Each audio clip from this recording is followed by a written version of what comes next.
Hey everyone, Samuel Kyber here, with the behind the scenes to Worlds Apart 2. After the success of the first video, a lot of people were really interested to see what happens next in the story. So in this one there were a few main points I really wanted to cover, and that was finding out what happened to Krista, having Varric the villain get exiled to another dimension, reveal that there are in fact other worlds, explore a little bit more of what the Drogue are up to, taking all the people as prisoners and enslaving them. And I knew right from the beginning, before I started working on Worlds Apart 1, that the Drogue would end up invading at the end of the second one. So with the new animation comes a bunch of new sets. We had to design the fortress interior when Varric goes to meet one of the new antagonists. This was also built on the Songs of War world, as with many of the other sets from the first Worlds Apart. We created these giant cylinders and then went in and kind of put different layers on them, and I designed a layout in Paint that had like a side view and a front view, a top-down view.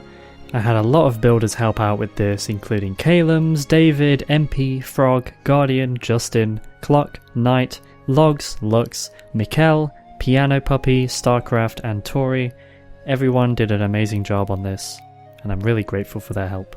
I wanted the interior to have an elevator come down from the ceiling and land in the middle and create these cold looking pipes around, so it looked like the interior was bigger than it actually was, and then having this long, slow walk towards the leader made the scene feel quite tense. Some of the other new Drogue facilities including one that they pretty much built inside of the giant castle in the city. This one has the place where they take all the civilians and strap them up onto these harnesses and take them through the machine that turns them into their slaves.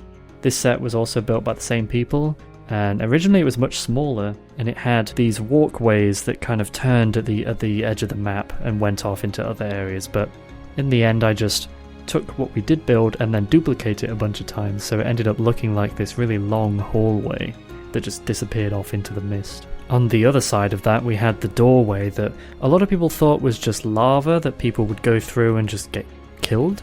There was actually meant to be some kind of transparent door that they would go through, and it was implied that inside the armor that you see the civilians wearing would have been fitted onto them, and then by the time they come out, their minds are taken over by the Drogue, as shown by the two civilians that we unfortunately had to take out.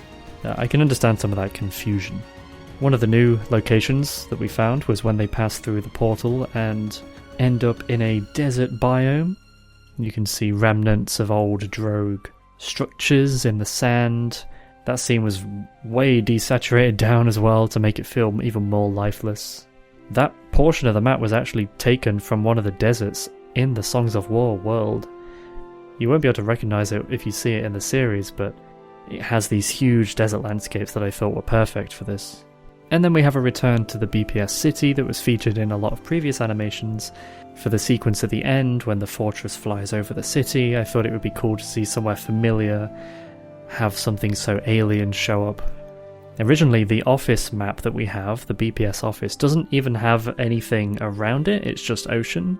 So I imported the city into the office map and had the city on the horizon line, which you can't really see in any other animations, but it made for a really nice final shot as they look over the balcony and see the ship in the sky. So we were introduced to a few more Drogue characters and some more Drogue assets, the main one being the Drogue Leader that Varric goes to meet in the beginning before he's exiled. This character, of course, heavily inspired by GLaDOS, everyone's been pointing that out, and one of the robots from a short film called Ra. I went through a few different designs. I looked at a few on Turbo Squid and saw these robotic arms. I really wanted that arm coming from the ceiling type thing to get that nice shot of the head coming down and looking down at Varric as if he was so tiny compared to this thing. This model and rig was done by Zophicat. She did an amazing job on it. The design went through a few different styles. One of the old ones had little arms on the front in case it needed to interact with things. Sometimes the eyes came out of the design, but I wanted this big solid head with a bunch of eyes, almost like a spider. It used to have just one eye, but having multiple ones made it feel a bit more menacing. A lot of the sound design in this was done by After Infinity, and he also did all of the sound design actually for the for this one scene, especially the bits where it moves almost like a servo kind of arm.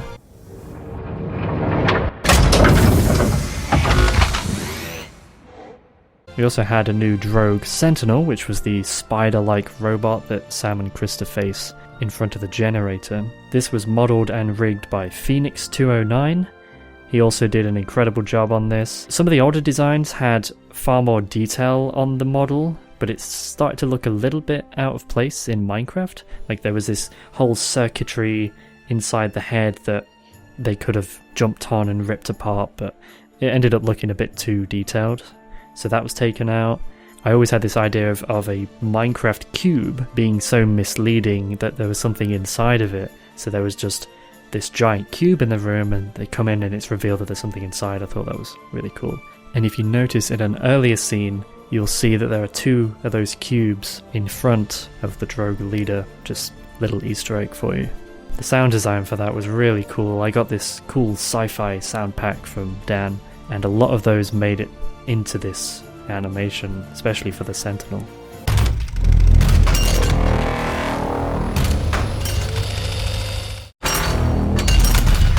Since my character didn't actually have much firepower, I needed him to pick up a new Drogue weapon, so I introduced the new rifle that's also a sniper rifle.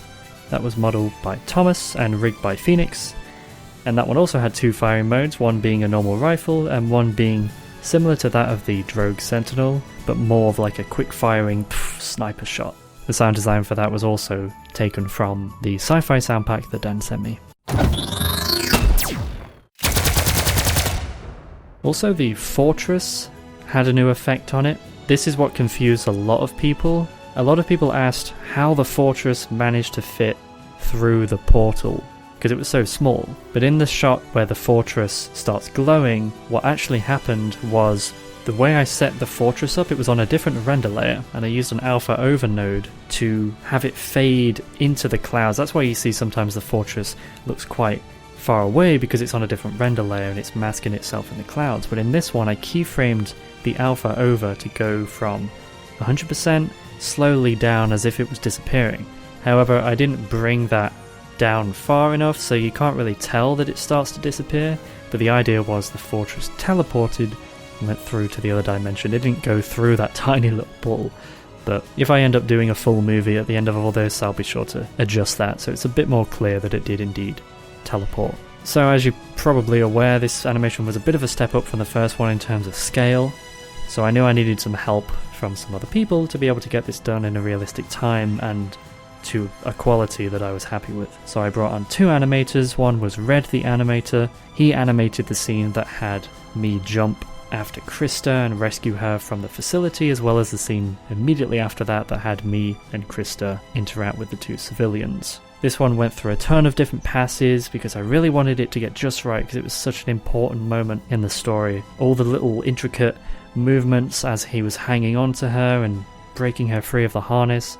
It turned out so well, and I knew that he was really good at that stuff, so he did an amazing job on that scene. That scene also featured some of my favourite lighting, getting that nice blue mist disappearing off into the distance. That's one where I went in and did a lot of spotlight keyframing because there was a lot of smudgy noise on all the faces because it was such a dark scene, but it actually ended up making it look probably the best scene out of the whole thing. And it made me think, I wish that all the other interior scenes had that kind of lighting, because I'd gotten so much better since the beginning of the production. The other scene that was animated by another animator was the fight with the Drogue Sentinel. This was done by Zillion. He did such an awesome job. He is such a good fight animator. I knew I wanted a sequence of us interacting with the Sentinel to show that the gun didn't do anything, that its legs in front of it had shields that couldn't be penetrated. It was very acrobatic, with Krista doing flips and spinning around and deflecting and firing her blaster all at the same time. I knew from the beginning that I wanted her to run up the wall, jump, backflip, stab the sword into it, and then do a spinning backflip off of it, but I knew that I wasn't very good at that, so Zillion did such an incredible job on that. He also put together a bunch of shooting loops, as featured with the patrons at the end, when they were running away from the Drogue. I had a few that were running and shooting and then dying, and one that was behind cover and taking out a Drogue. He did such a great job on that as well. Oh, my knee. This animation definitely had some of my favourite lighting that I've done. From the beginning I wanted a lot of wallpaper shots, as we call them, that people could watch and go, whoa, I want that as a wallpaper. Especially the final shot with the fortress over the city, some of the earlier shots as I'm walking towards the village with the fortress in the sky and the castle on the other side. A lot of the time-dilated shots where Krista jumps towards the ship in slow motion. You got the ship on one side and her blue sword on the other. That sequence was actually supposed to be during the day, like every other sequence that we've seen in that world, but I thought showing that at the beginning was fine because it was immediately after I left in the first animation, so the lighting kind of made sense. But it was kind of boring to see the same thing again at the end, so I decided to do it at nighttime. But I was a bit worried because I thought, oh, well, this world is kind of dry and dead, maybe having a very blue light might be quite strange. Seeing everything at night was actually really cool, and you could really see the Drogue lights more prominently. I think it made for a really nice final rush towards the pole. This one didn't have many thumbnail designs. Considering how tight I was on the deadline, I only had about a few hours on the last day to do the thumbnail. But I didn't know if I wanted the fortress again, or to have Krista on the harness, or to even show the Sentinel because its reveal in the cube was so cool. I think it turned out really nicely having this confrontation style thumbnail with a new design that we haven't seen yet. Overall though, I think it turned out really well. I definitely couldn't have done this without everyone's help. All the animators, the set designers, the modelers, all the sound design that Dan provided for me, all the feedback I got from all the animators, all the brainstorming assistance from David. It's just been such a group effort to get this thing done, and you know, I couldn't have done it without them. And as you saw from the ending, there's a massive cliffhanger, so if you are interested to see more, be sure to watch the video, share the video, just leave your thoughts in the comments on the video. I do read all the comments, and I'm really curious to see some theories on what they think happened to Krista and Varric and Sam. Like, are they going to fight? Are they going to team up? Are they going to be able to get back? Are they going to go to other dimensions? What dimension did they end up in? What happened there? Is it the Drogue homeworld? Is it just a world that the Drogue have taken over, then moving on to the next one? Who knows?